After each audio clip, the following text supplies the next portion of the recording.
vähän video Tiomonilta. Tuolla on iltapaari. Ainoa baari, mikä on auki yhden jälkeen. Ihan hyvä biitsi, tää pääsee sukeltelee, snorklaamaan. Ton pikkusaaren ympärillä tuolla on haita. Tuolla on tollainen ponttoonikin.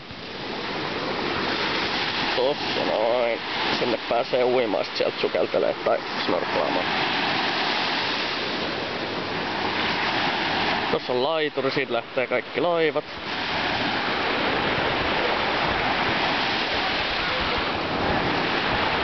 Sitten pääsee pelaamaan rantalenttistä, jos haluu ja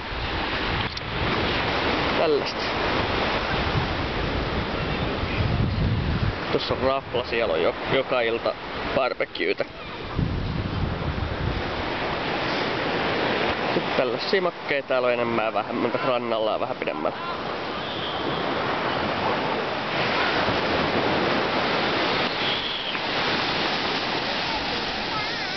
Sellainen.